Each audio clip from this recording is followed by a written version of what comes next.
Dígale al hermano que está a su lado: un encuentro con los vientos. Y quiero ministrar con este tema. Atrape esta palabra para que sea edificado. La Biblia habla en el capítulo 14, en sus inicios del libro de Mateo, cómo el pueblo se consterna porque el profeta más grande que parió la tierra, llamado Juan el Bautista, no dicho por mí ni interpretado por mí, sino dicho por el Maestro Jesús. Jesús dijo que nacido de mujer no había otro hombre como Juan. Juan fue el profeta más poderoso que pisó la tierra, sin la necesidad de hacer un milagro, sin la necesidad de reprender un demonio. Sin embargo, él le preparó el camino al Señor. Él fue quien preparó el camino. Por eso se pensaba que él era el segundo Elías. Por eso Dios dice: Elías tiene que volver para restaurar el corazón de los hebreos a nuestro Señor Jesucristo. Pero dice la palabra que le arrancaron la cabeza. Herodes, mis hermanos, lo decapitó, y el pueblo entró, mis hermanos, en tristeza, porque el hombre que le comenzó a hablar de Dios había sufrido una muerte violenta. Y el diablo de una vez dice rápidamente: ven acá.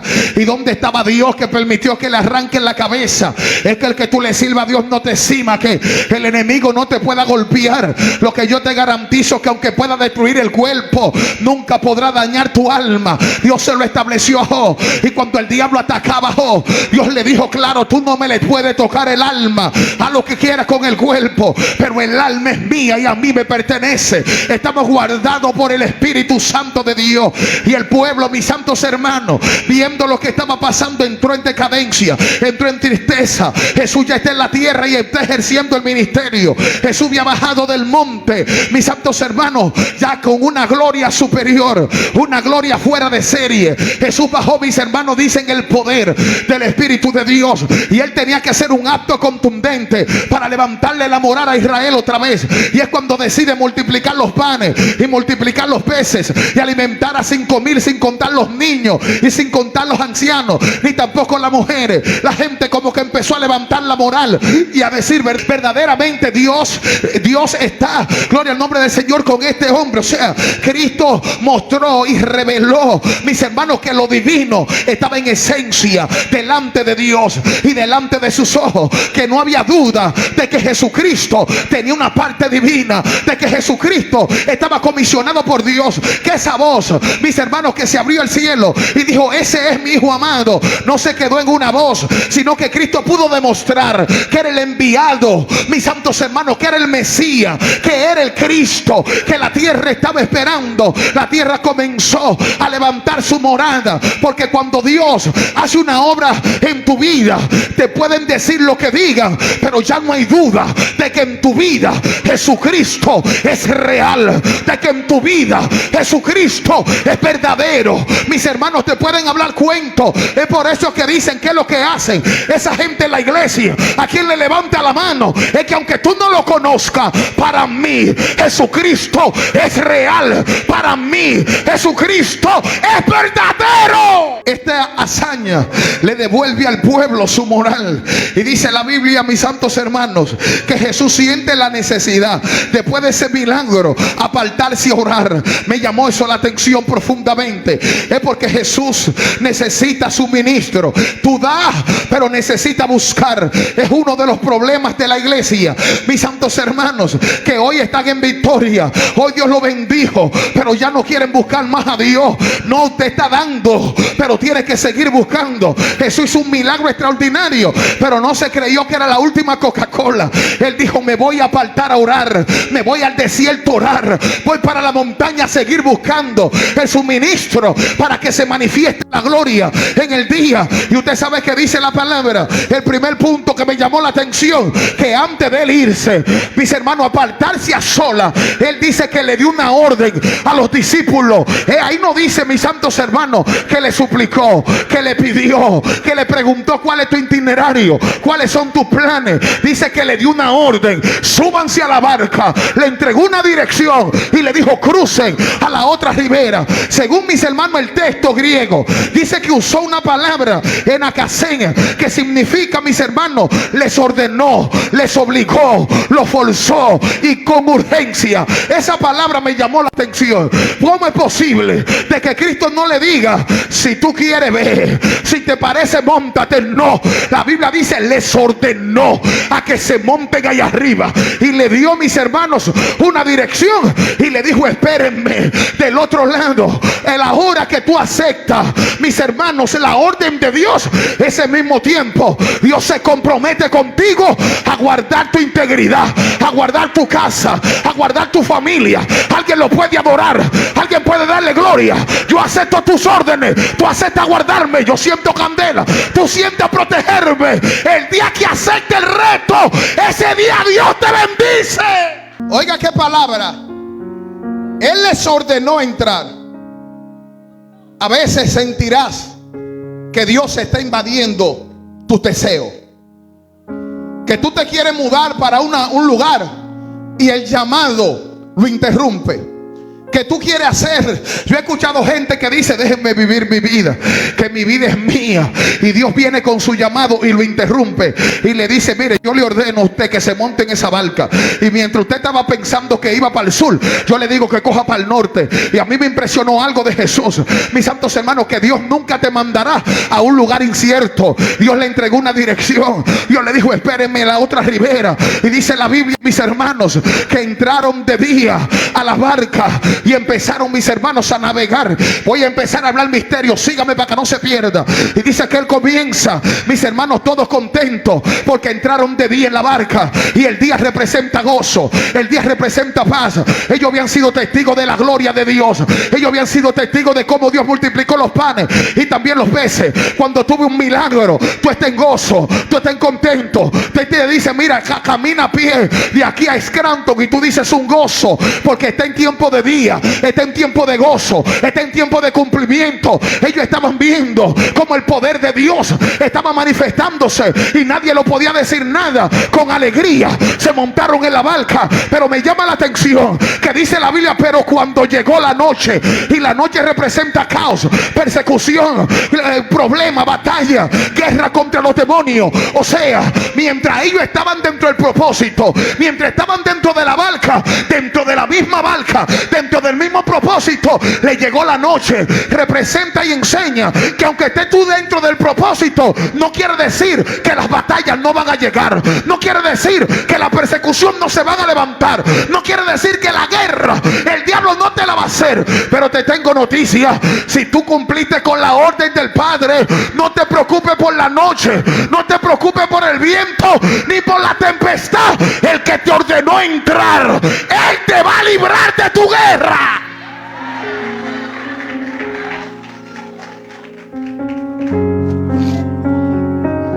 Oiga qué palabra más fina.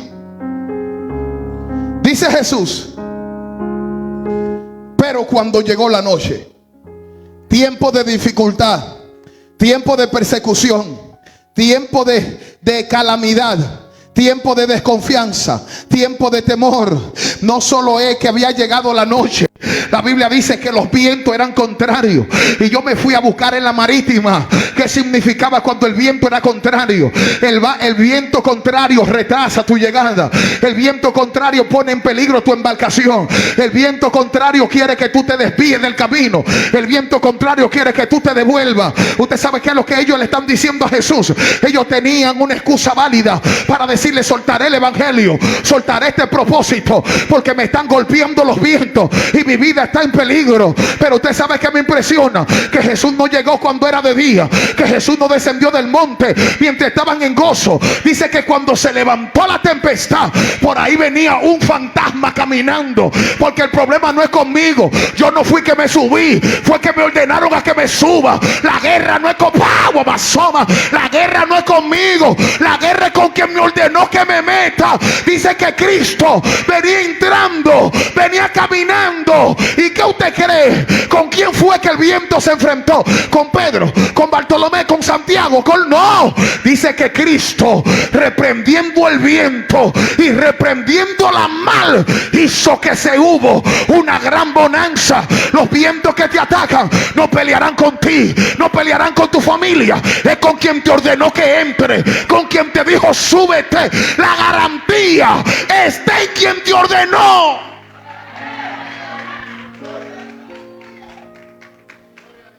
¿Cuántos momentos difíciles en este camino nos toca atravesar? Nos toca pelear. Pero hay algo que me llama y me llena de gozo. Porque hay momentos en nuestra vida que los vientos nos son contrarios. Y la primera respuesta de muchos es devuélvete. Suelta el ministerio. Suelta el matrimonio. Suéltalo todo. Es que tú no te subiste en este camino por tu voluntad. Es que tú no aceptaste este ministerio porque el pastor te lo pidió. Es que tú nunca pensaste que iba a adorar porque el pastor le gusta tu voz.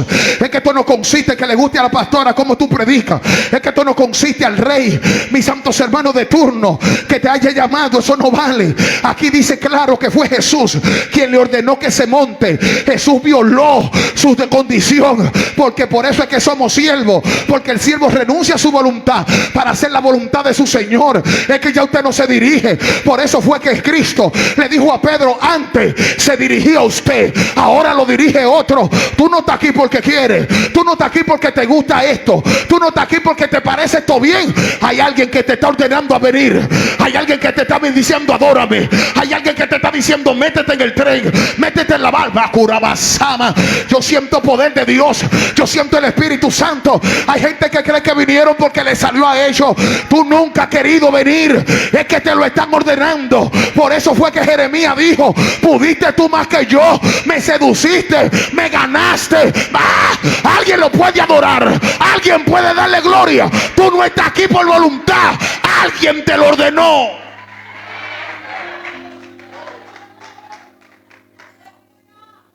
Me ordenaron a entrar. Fíjese qué escenario. Yo me pregunto, dice que el viento era tan fuerte que quería romper la barca. Usted sabe lo que es una embarcación. Usted sabe el peso de una barca. Usted sabe la dimensión y el tamaño de una barca. ¿Cómo un viento va a poder destruir una barca? Puede. Ahora, a mí lo que me impresionó, Eliú, que Cristo vino caminando. Y yo le pregunto al viento que estaba rompiendo la barca, ¿dónde estaba que no podía mover a Jesús? Jesús se escatima que tenía 130 libras a 145 libras. El viento está rompiendo la barca y Jesús viene caminando, y para él los vientos también era contrario. Y Jesús va caminando por encima de la superficie.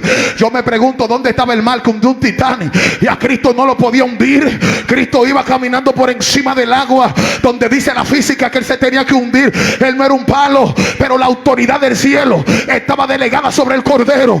El diablo sabe que su fin le había llegado, que esa barca iba a llegar a destino. ¿Usted cree que yo me voy a tirar de la barca o que me voy a devolver? No. Si Cristo me ordenó, Él me va a llegar a tierra segura. Yo voy a llegar, yo lo voy a lograr. Y vine a hablar con gente que el enemigo le está diciendo: suéltalo todo, abandona todo, esto no tiene sentido, esto no salió de ti, esto salió de Dios. Esta iglesia no es tuya, este Dios te dije, Dios te tiene aquí para que le adore, para que lo bendiga, para que lo exalte. No le tenga miedo al viento. Jesús viene entrando, Él viene a enfrentar el viento y a la tempestad. En la oscuridad, en alta mar, no se distingue el rostro. Y si hay algo que le teme Israel, es a las tinieblas. Por eso Jesús hace una parábola en Mateo capítulo 24. Y Jesús dice que el ladrón y el salteador que no entró por la puerta, lo tirarán a las tinieblas. Y dice: y ahí será el lloro y el crujir de dientes. Dios le hace eso a Israel para decirle que el que no entraba por Cristo no iba a ser salvo, porque él era la única puerta por donde entrar. Yo lo siento, mis hermanos, por los credos diferentes, y yo no vine a hablar de evangélicos, yo no vine a hablar, mis santos hermanos, de católicos, yo no vine a hablar de mormón ni de adventista. Yo vine a hablar de la puerta, que es Jesús. Es la única puerta. Fue él que lo estableció y dijo: porque no hay otro nombre bajo el cielo dado a los hombres por quien podamos ser salvos. No es como dicen los mormón que John Smith, mis santos hermanos. No es como dicen los Mita y Aarón. No es como dicen los católicos que es María. Mis santos hermanos, la única puerta que te puede llevar al cielo se llama Jesús, el Hijo de Dios. Él dijo: yo soy el camino, yo soy la verdad, yo soy la vida. Oh, gloria, pastor. Y usted está hablando mal de María. No, ojalá y que ustedes vivieran como vivió María. María nunca bebió cerveza, María nunca jugó juca, María tuvo un solo marido. María fue una mujer prudente. Y es más, María era tan prudente que le dijeron a ella se nos acabó el vino en la boda de Cana. Lucas capítulo 2. Y cuando van donde ella, creyendo que ella tiene poder o influencia sobre Jesús, ella le dice: lo siento, hagan todo lo que él le diga. No, el problema no soy yo, la palabra la tiene él. Y cuando van donde Jesús, el molde fue hecho como dijo Cristo. Él es el camino. La Biblia lo enseña, la Biblia lo dice. Él es la puerta. El que por él entra no se quedará afuera. Jesús, la única alternativa. Jesús reprende los vientos. El encuentro del viento no fue contra la barca y los discípulos, fue con quien le ordenó a ellos que entren. ¿Quién te llamó a los pies de Cristo? ¿Un pastor? No. La Biblia dice que no es con espada ni con ejército, sino con el Santo Espíritu de Dios. El que te convenció de pecado fue Jesús. El que te llamó fue Jesús. El que derramó su sangre por ti fue Jesús.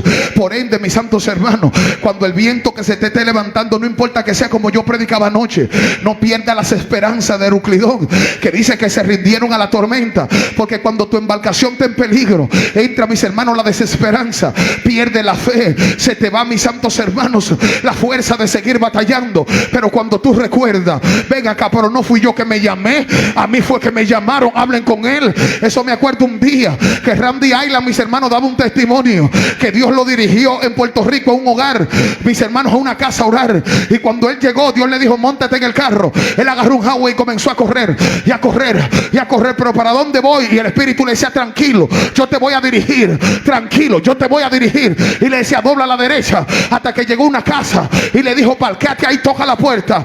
Y cuando él tocó la puerta, de atrás de la puerta le decía un demonio: sal, yo no te quiero. ¿Quién te invitó? ¿Quién te trajo? Te voy a matar. La mujer abrió la puerta porque Randy reprendió. Y cuando Randy entró, dice que nunca en su vida había tenido un demonio tan fuerte delante de él.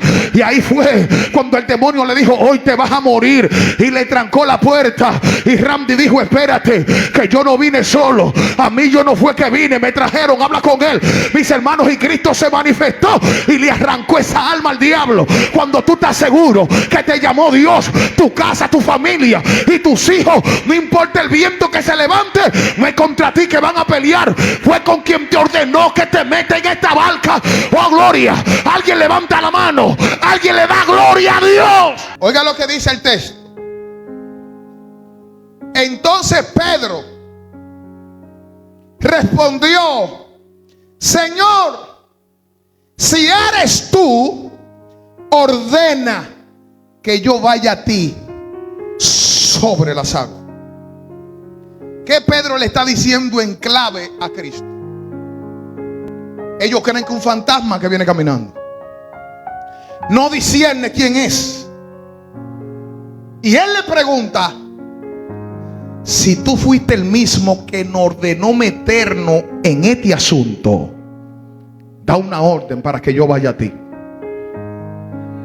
Porque hay veces que hay que preguntarle a Dios: ¿fui yo que me puse o fuiste tú que me llamaste?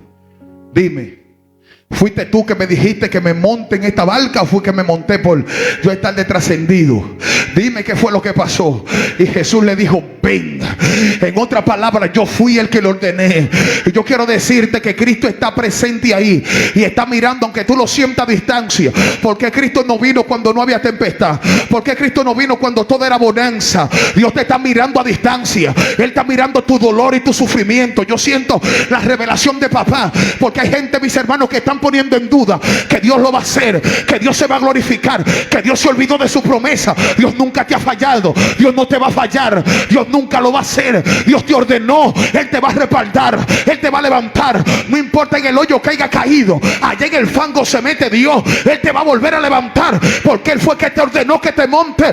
Él no te va a dejar solo. Cuando Cristo se apareció, Cristo a distancia, los sensores espirituales le dijeron: baja, que la barca está en peligro. Y Cristo comenzó a descender. Cristo está a punto de visitar tu casa, tu vida, tu ministerio. Cristo está a punto de cambiar tu historia. Créele al que te llamó. ¿Por qué Pedro no se baja sin la autorización? Una de las causas que ha hecho sucumbir o hundir muchos ministerios es que entraron a la barca bajo autoridad, pero salieron de ella sin la autoridad de quien le ordenó que se monte. Te lo voy a platanar. Los ministerios tienden a caer porque cuando Dios te ordenó que te montes en la barca, tú estabas en la tierra, estás en la orilla. Cualquier problema tú lo controlas porque te puede tirar. Pero el problema está que cuando se metieron a profundidad es un terreno que tú desconoces. Y si tú entraste en ese terreno bajo autoridad, tienes que desmontarte de ahí bajo autoridad también. Hay gente hundiéndose en la barca porque Cristo nunca le dijo que se apegue. Hay gente que se soñaron, que el diablo le habló, que los sentimientos le hablaron, mis hermanos, y le dijeron: apégate de aquí, múdate de aquí, suelta al Señor. Y ellos, sin la autoridad de quien le dijo que se monte, se están apiando. Te va a ahogar. No te puede apiar de la barca divina hasta que el Cordero no te dé autoridad. Por eso es que Pedro le dice: dime si me apeo, dime si me tiro. Porque Pedro sabía, después que había visto la multiplicación de los panes, que si él se hundía, él no iba a tener problema. ¿Usted cree que Pedro, mis hermanos, era cualquier cosa? Dice que viendo los vientos, dice que tuvo temor, es un humano, y empezó a hundirse. Pero él le dijo al que le ordenó que se monte en la barca y al que le ordenó que se salga: sálvame, que perezco. Y Jesús le tendió la mano. Dile a Cristo: el que te ordenó, mi barca sucumbe, mi barca se hunde, socórreme. Él te extenderá la mano. Dios mío, me va a dejar quemar solo. Él te va a extender su mano. Él te va a levantar. Les dijo: maestro, sálvame, que perezco. Es un grito de angustia. Es un grito de desesperación. Es un grito que dice: ya no puedo más. Pero sorpresa, dice la Biblia que Él hace a los vientos su mensajero, y sobre el torbellino Él cabalga, y sobre la mar puede caminar. ¿Cuál es el viento? Si Él lo hace mensajero. Usted sabe que dice uno de los salmos que Dios cabalga en los cielos. Yo no sé porque Él no tiene caballo allá arriba, pero dice que Él cabalga en los cielos, mirando a la tierra cómo están sus ungidos. Imagínese Dios caminando allá arriba, mirando para la tierra. Déjame ver cómo está José Ariel, déjame ver cómo está la hermana Yajaira, déjame ver cómo está el hermano Vera. Y cuando pase a la tierra, ve los vientos que están por romper la barca. Eso es un solo grito solamente: descienda, que mis siervos sucumben. Y no están en esa barca porque quisieron, están en el propósito porque fui yo que le dije que se monten, y tienen que defenderlo. ¿Usted cree que la palabra está por estar? La Biblia lo establece. El ángel de Jehová acampa alrededor de quien le teme y lo defiende. El diablo no te puede detener, el diablo no te puede frenar, el diablo no puede destruirte. Él controla la barca. Los vientos siempre han azotado las barcas que Cristo ha escogido, pero ninguna de las barcas que Cristo ha escogido ha sucumbido. ¿Usted sabe por qué el Titanic se hundió? No fue porque chocó con el Polo Norte, fue porque sacaron a Jesús del Titanic. Hay una historia que habla de cada vez que sacaron a Dios de un lugar, le ha ido feo. Dice la historia que una mujer cristiana le dijo a sus hijas: por favor, no salgan a esta hora, 10 de la noche. Eran estudiantes en una universidad en este país. Y ellos por encima, por su rebeldía, le dijeron: vamos a salir. De manera sorprendente, la madre, que ya no encuentra qué hacer porque hay hijos rebeldes, pero ella se impuso sobre su autoridad. Me voy. Y la mamá le dijo: vayan con Dios. Y le dijo: Dios aquí no cabe. Una patana la arrolló y una dijo: móntalo en el baúl porque aquí adelante estamos llenos. Y tenían búscalo en YouTube, tenían un cartón de huevo en el baúl. Se murieron todos, se destruyó el carro y el baúl quedó intacto con su huevo. Dios mostrando que donde Él está tiene la capacidad para guardar. Nunca saque a Jesús de tu barca, porque te puede salir caro. La edificación del Titanic estaba creada para que no se hunda. Por eso los científicos han estudiado el caso y no han podido rescatarlo del fondo del mar. No pueden. Está ahí. Con toda la tecnología que hay, no han podido sacarlo. Porque dijo su edificador: ni Dios hunde este barco. No llegó a terminar su primer viaje, cuando de repente tocó con la naturaleza que le obedece solamente a Dios. Lea el Salmo 148, que dice que a Dios le obedece el sol, la luna, los vientos, el granizo, la nieve, el hielo. Todo tiene que obedecer a Dios. Se encontró con una roca, mis santos hermanos, y le golpeó la embarcación. Y ahí le dijo Dios: ahora vamos a ver si es verdad que tu edificación tiene poder, tiene autoridad para pelear contra mí. Y dice que se hundió la embarcación más poderosa que se ha creado en la historia. Pero no fue porque era frágil, fue porque sacó a Dios. Por eso usted sabe cuál es mi garantía. No es mi ministerio. Mi garantía no es que yo soy el pastor. Mi garantía no es cuánto yo cobro los domingos. Mi ministerio no es cuántas propiedades tengo. Mi garantía fue que yo supe y sé el día que Él me dijo: móntate en esa barca. Y el día que me monté, Él se comprometió a guardar mi casa, mis hijos, mi hogar, mi integridad, mi salud. Él no me va a dejar solo. He sido testigo como David, viendo a mi compadre Elías. Prediqué con él. Él lo predicó y yo lo prediqué bajo el tema 3 contra 1. Con esto termino. 3 contra 1. David dijo: cuando se juntaron contra mí mis enemigos, los malignos y mis angustiadores, se pusieron de acuerdo, hicieron un plan. Yo he sido testigo de eso. Yo he visto cómo el diablo ha enfilado sus carros y ha dicho: lo vamos a rodear, lo vamos a matar. Pero como ellos no fueron testigos, yo sí. Y dice Isaías: hacedme recordar. Y a él no se le olvidan las cosas, pero a él le gusta que tú le recuerdes. Y cada vez que me veo rodeado, como se encontró Israel en Balsefón, que significa lugar sin salida, que a la derecha estaba Picairó, a la izquierda estaba Mildol, y atrás venía el faraón, adelante estaba el mal. Pero yo siempre digo: pero el cielo estaba abierto. Y cuando clamó para allá arriba, el Dios de la gloria le buscó una salida. Cada vez que yo veo que el diablo me está rodeando y me está cerrando el paso y se me están yendo como la fuerza y como que siento que estoy perdiendo la batalla, entonces yo le recuerdo a Dios: ¿te acuerdas que me dijiste que me subiera en esta barca? Yo no quise, tú me llamaste. Hame justicia, guarda mi vida, guarda mi casa. ¡Oh, gloria! ¿Quién te ordenó que te suba en ella? ¿Quién te forzó? ¿Quién te sedujo? ¿Quién fue que te dijo con urgencia: móntate? Cristo no sabía que él iba a tener tempestad. Si él, cuando tú estudias en teología los atributos divinos del Padre que fueron delegados en el Hijo, te das cuenta que Cristo o el Padre, uno de sus atributos es que Él es omnipresente, omnisciente. Él todo lo ve y está en todo lugar a toda hora. Si yo me pongo a hablarle de teología, lo que puedo confundirlo, porque la Biblia revela que Él no cabe en la tierra. Por eso es que dice el Talmud antiguo que cuando Cristo o el Padre iba a crear la tierra, se comprimió a sí mismo para tener un espacio donde crear, porque Él lo llena todo.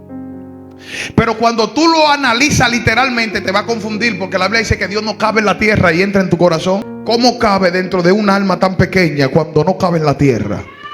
Es que Dios es demasiado soberano y demasiado grande.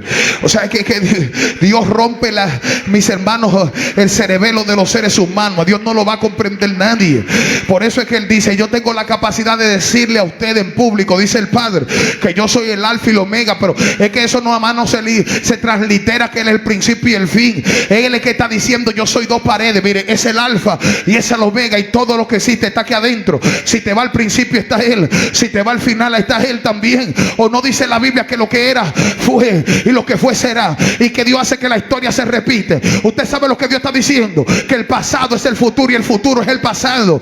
Cuando tú estudias la palabra y comienzas a estudiar el ser Dios, tú no vas a tener ningún tipo, mis hermanos, de entendimiento en la tierra. Por eso la palabra se estudia por el Espíritu. Esto no es un libro, esto no es una mascota, mis hermanos, esto no es una novela. Esto es algo espiritual que solamente los espirituales lo disciernen, lo comprenden y lo entienden. Esto es un misterio. Por eso cuando tú estás rodeado, cuando tú estás, mis santos hermanos, perseguido, y tú te vas al mundo espiritual, tú sabes que tú no estás mirando los demonios, pero sabes que su malicia están ahí. No lo explicó David en manera clara y profunda. Oiga lo que dice David. Dice la Biblia: aunque ande en valle de sombra y de muerte, yo no voy a temer. ¿Qué le está diciendo? Que él no ve la muerte, pero que la presencia de la muerte está ahí. Pero él habla misterio, y él está diciendo que el reflector de la luz, cuando le da un objeto a un cuerpo, produce una sombra. Y él está diciendo: yo voy por un valle y veo la sombra de la muerte. O sea, ella está ahí, pero él no me puede tocar. Las sombras llegan, pero él no puede tocarme. ¿Por qué usted cree que David dijo, mis hermanos, que cuando se rodearon contra él, tropezaron y cayeron? Pregúntate tú, ¿con quién fue que tropezaron? ¿Quién fue que se le puso adelante? Se llama Dios, el que te ordenó que te monte en la barca. No te apagua más, ama, no te apees, no te desmontes. Cristo te ordenó que te metas en ella. Él enfrentará los vientos.